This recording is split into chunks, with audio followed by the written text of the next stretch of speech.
आणि आता थेट जाणार आहोत अधिवेशनामध्ये. ठाकरेंच्या शिवसेनेचे पक्षप्रमुख उद्धव ठाकरे बोलत आहेत.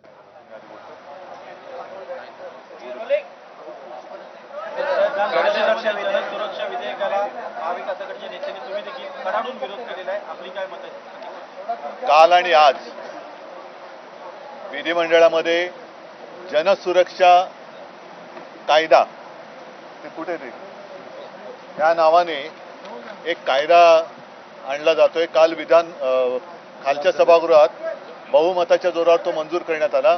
साहजिकच आहे, सत्ताधारी पक्षाकडे 5वी बहुमत आहे आणि त्याचा ते उपयोग किंवा दुरुपयोग करतायत.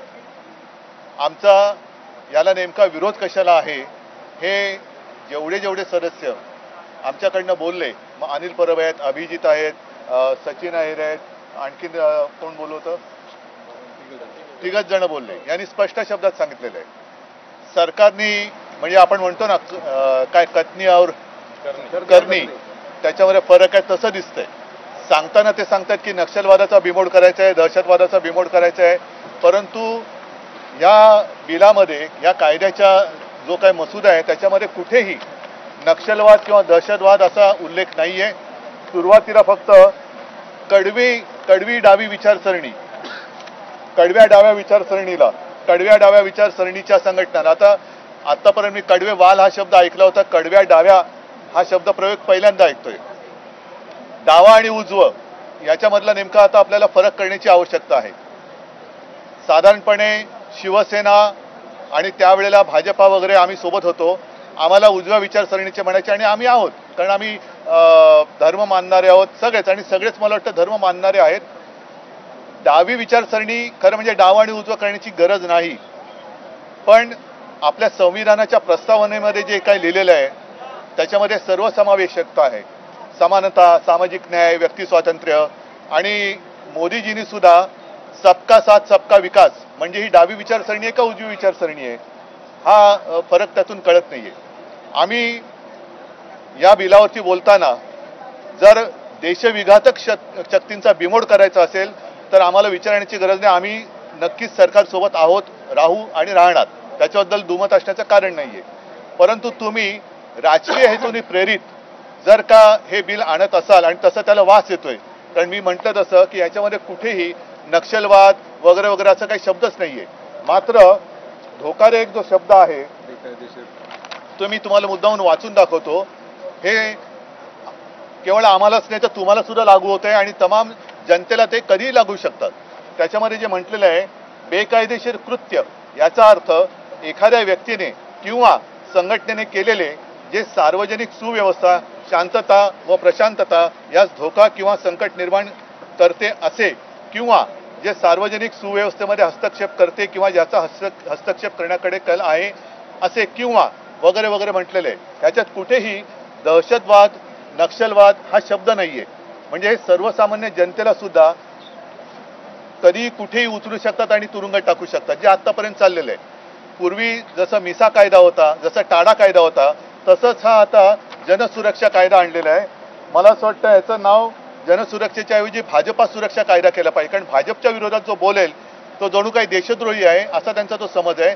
म्हणून आम्ही त्यांना सांगितलं की आम्ही याला जरूर समर्थन दिलं असतं किंवा देऊ, पण तुम्ही ते त्यातले शब्द जे आहेत त्याच्यात सुधारणा करा. त्याच्यामध्ये स्पष्ट शब्दामध्ये देशविघातक कृती करणारे, देशद्रोही वगैरे वगैरे जे काय आहेत, नक्षलवादी, याचा उल्लेख करा आणि परत बिल आणा. पण असं जर का मोघम बिल आणलं की ज्याला काय आकार उकार शेंडा बुडका काही नाही, की धर आणि उठसूट टाक आज जे आज चाललेलं आहे. पूर्वी जसं मी म्हटलं की मिसा कायदा होता, टाडा कायदा होता, टाडाचा पण दुरुपयोग केला गेला आणि मग एक तर तू आमच्या पक्षात आहे, नाही तर तुला टाडाखाली टाकतो, तसंच याचा दुरुपयोग होईल. आणि याचं स्पष्ट चित्र आज आम्हाला, म्हणजे मला तरी सभागृहात दिसलं, कारण आमच्याकडनं बोलणारे कोण होते, अनिल परब, सचिन अहिर हे शिवसैनिक, अभिजित काँग्रेस, तिघच जण बोलले. पण त्यांच्याकडनं जे बोलले अगदी बिल कोणी मांडलं, योगेश कदम मूळचा शिवसैनिक, दरेकर, त्याच्यानंतर प्रसाद लाड, त्याच्यानंतर हेमंत पाटील, यांच्यापैकी एक सुद्धा मूळचा भाजपाही नव्हता. म्हणजे जे तळत नकळत असं मला म्हणावंसं वाटतं की या धमकावण्याला बळी पडून तिकडे गेलेत अशा लोकांकडनं हे बिल आणलं जातंय. तर याचा राजकीय दुरुपयोग केला जातोय किंवा जाईल असा आमचा अगदी आक्षेप आहे, आमचा समज आहे. आणि तो असल्यामुळे जोपर्यंत याच्यामध्ये शब्द येत नाहीत नक्षलवाद किंवा दहशतवाद, आता दहशतवादाचा बिमोड हा केला गेलाच पाहिजे. अगदी पहलगाममध्ये ज्या अतिरेक्यांनी धर्म विचारून गोळ्या घातल्या, हा कोणत्या बाजूचा, डाव्या विचारसरणीचा दहशतवाद की उजव्या विचारसरणीचा? पण त्यांना अजूनही पकडलं जात नाही का? कुठे गेले ते? तर जो दहशतवादी असेल किंवा आतंकवादी असेल किंवा नक्षलवादी असेल त्याचा जात पात धर्म विचारसरणी न बघता त्याला शिक्षा केली गेलीच पाहिजे. पण ह्या कायद्यांमुळे ते तेवढ्यापुरतं मर्यादित राहत नाही किंवा त्यांचा कुठे याच्यात उल्लेखच नाही. म्हणून आम्ही त्यांना सांगितलं की ह्याच्यात सुधारणा करा आणि आम्हाला न विचारता आम्ही तुम्हाला पाठिंबा देतो. ही एवढी स्पष्ट भूमिका आमची आहे. कम्युनिस्ट विचारधारा संपूर्ण या राज्यांमध्ये देशामध्ये आंध्र प्रदेश, तेलंगणा, झारखंड, ओरिसा या राज्यांमध्ये, छत्तीसगड या राज्यांमध्ये हा कायदा लागू करण्यात आलेला आहे, जिथे भाजपची सरकार नाही आहे. त्यामुळे ह्या कायद्याला महाविकास आघाडी का विरोध करतात? आम्हाला मी जे काय सांगितलं ना त्याचा खुलासा याच्यात तरी करावा. आणि मग आतापर्यंत ज्या दहशतवाद्यांचा किंवा नक्षलवाद्यांचा सामना शौर्याने, अतुलनीय शौर्याने, पराक्रमाने आपल्या महाराष्ट्र पोलिसांनी केला, कदाचित आता CRPF आणलेले आहेत, आणखीन काही तिथल्या नागरिकांनी केला, त्यांनी तो मुकाबला केला. आणि आपल्या देशाच्या गृहमंत्र्यांनी सांगितलं की येत्या काही दिवसात किंवा काही वर्षात हा नक्षलवाद आपण संपवून टाकू. मग कायदा नसताना देखील या लोकांनी तो नक्षलवाद केवळ शौर्याच्या जोरावरती संपवून टाकला किंवा संपवेपर्यंत आणला. अशा वेळेला तो संपत आल्यानंतर कायदा तुम्ही कोणासाठी आणताय? मग कायदा कोणासाठी आहे? आता माओवादी ऐका एक मिनिट, माओवादी देशातले जरूर शोधा, आमचं त्याला अजिबात हे नाहीये, पण त्याचा उल्लेखच नाही याच्यात कुठे. आणि माओवाद हा कुठेही जास्त चीनमध्ये, आणि चीन अरुणाचलमध्ये घुसतोय, लडाखमध्ये घुसतोय, त्यांच्याबरोबर तुम्ही काहीच बोलत नाही आहात. एक्स्ट्रीमिस्ट लेफ्ट विंगचा उल्लेख याच्यात केलेला आहे. पण त्याच्यासोबतच जसा अर्बन नक्सल हा शब्द पुढे आला तसाच एक्स्ट्रीमिस्ट राईट विंग हा शब्द सुद्धा हे नवीन शब्दकोशात भर टाकतायत. आणि मी म्हटलं ना की भाजप सुरक्षा कायदा आहे, जो कोणी भाजप विरुद्ध बोलेल तो देशद्रोही आहे असं जर काय यांना वाटत असेल तर ते स्वतः विकृत मानसिकतेचे संघटना या कायद्यानुसार त्या 64 संघटनांची नावं जर तुमच्याकडे असतील आणि त्या देशविघातक कृत्य करत असतील असे पुरावे असतील तर तुम्ही त्यांच्यावर बंदी घालू शकता. त्यांच्याबद्दल कोणी तुमच्या आड येत नाही, पण अशा 64 संघटनांची नावं जाहीर करा. त्यांना आम्हाला सगळ्यांना कळू द्या की कोणासाठी 64 संघटनांपुरताचा कायदा आहे का. कारण जे मी म्हटलेलं आहे की सार्वजनिक म्हणजे उद्या आता आम्ही मोर्चा काढला, याचा अर्थ काय की बेकायदेशीर कृत्य, याचा अर्थ एखाद्या व्यक्तीने जे सार्वजनिक सुव्यवस्था, शांतता व प्रशांतता, म्हणजे आता परवा मराठी भाषा समितीने जो मुद्दा घेतला आम्ही त्याच्यात सहभागी झालो. कारण मराठीवरती अन्याय झालं तरी हे असले कायदे हे त्यांच्यासाठी केलेत का तुम्ही, आमच्यासाठी केलेत का? आम्ही उतरलो रस्त्यावर आणि उतरणार. मराठीवरती अन्याय झालं तर आम्ही रस्त्यावरती उतरणार आणि ते उतरू नये म्हणून तुम्ही कायदा असा आणताय असा आमचा समज आहे. ज्यावेळी अनेक विद्यार्थी, ज्यावेळी UAPA आला त्यावेळी अनेक विद्यार्थी संघटनांवर जो आहे तो थेट अटॅक झाला. त्याच्यानंतर आता हा कायदा विशेषतः कबीर कला मंच विद्यार्थी संघटना. पण माझं काय म्हणणं आहे की 64 संघटनांची नावं जाहीर करावी, त्यांनी केलेली पापं जाहीर करावी आणि जर गुन्हेगार असतील तर कारवाई करावी. पण तुम्ही ह्याच्यामध्ये मोघम, ज्याला परत सांगतो की शेंडा बुडखा नसलेलं हे विधेयक आहे, ज्याला काही स्पष्टता नाहीये, चौकट नाहीये, आणि केवळ तुम्ही आम्हाला फसवून जनसुरक्षा म्हणत असाल तर उद्या तुम्ही कोणाला आत टाकाल आणि त्याच्यावरती तुम्ही आता हे सगळं चाललेलं आहे.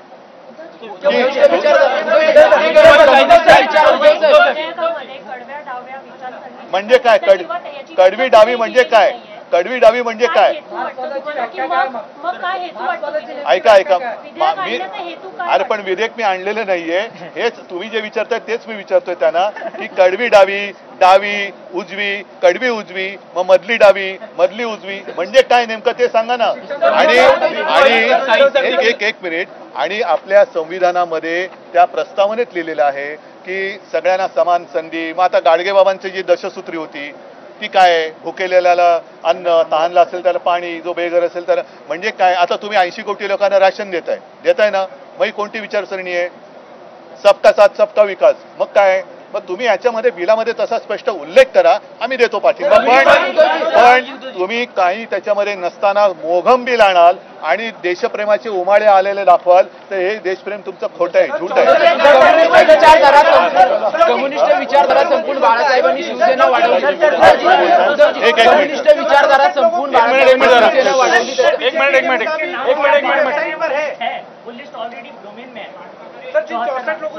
आता विधान परिषदेमध्ये जे माननीय उद्धवजी ठाकरे साहेबांनी आता सांगितलं, पोटातलं ओठात या लोकांचं येत आहे. आता परिषदेमध्ये बोलत असताना प्रसाद लाड या भारतीय जनता पार्टीच्या सदस्याने शिवसेना प्रमुख मान्य बाळासाहेब ठाकरे यांचा उल्लेख केला. शिवसेना प्रमुख मान्य बाळासाहेब ठाकरे यांनी मुंबईमध्ये ही विचारसरणीचे लोक मारले अशा प्रकारचं वक्तव्य केलं. याचाच अर्थ, याच्यावर आम्ही ऑब्जेक्शन घेतलं, याचाच अर्थ यांच्या पोटात अशा पद्धतीनं हा विचार सगळा संपवण्याचा आहे. नक्सलाइट्स होते का मुंबईत? तर नाही. डावी विचारसरणीचे लोक कम्युनिस्ट पार्टी आज पण आहे, भारतीय कम्युनिस्ट पार्टी आहे, मार्क्सिस्ट कम्युनिस्ट पार्टी आहे, या सगळ्या लोकशाही मार्गाने लढतात. पण तो भारतीय जनता पार्टीच्या सदस्यांनी ज्या पद्धतीनं शिवसेना प्रमुखांचं नाव घेतलं याचा आम्ही निषेध केला. या विधेयकाला पूर्णपणे विधान परिषदेमध्ये आम्ही विरोध करून, विरोध दर्शवून सगळ्यांनी सभात्याग केलेला आहे, वॉकआउट केलेला आहे, एवढंच तुम्हाला सांगतो. आणि आमचं असहमती पत्र पण आम्ही माननीय सभापतींना सादर केलंय आणि आम्ही राज्यपालांकडे सुद्धा या संदर्भात जाणार आहोत. काँग्रेस, राष्ट्रवादी, पूर्ण महाविकास आघाडी यांनी अशा पद्धतीनं हे पत्र सुद्धा दिलं आणि राज्यपालांना सुद्धा आम्ही भेटून विनंती करणार आहोत की या बिलवर तुम्ही सही करू नये.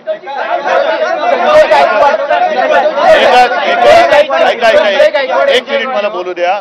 थोडक्यामध्ये काय की जरी या बिलाचं नाव त्यांनी जनसुरक्षा असं ठेवलं असलं तरी जनसुरक्षा नाही. कोणत्याही जनाला कधी पण केव्हाही कोणत्याही आरोपाखाली हे तुरुंगात टाकू शकतील असं हे भयानक बिल आहे. म्हणून जनतेने याच्यापासून सावध राहावं की हे तुमच्या सुरक्षेसाठी नाही, हे भाजपच्या सुरक्षेसाठी आहे.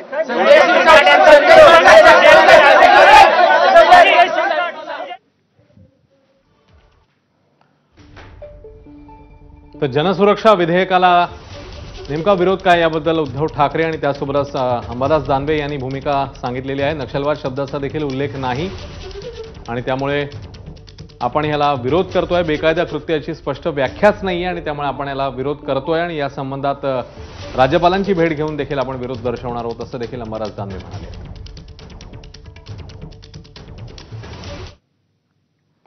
आता पुढची बातमी.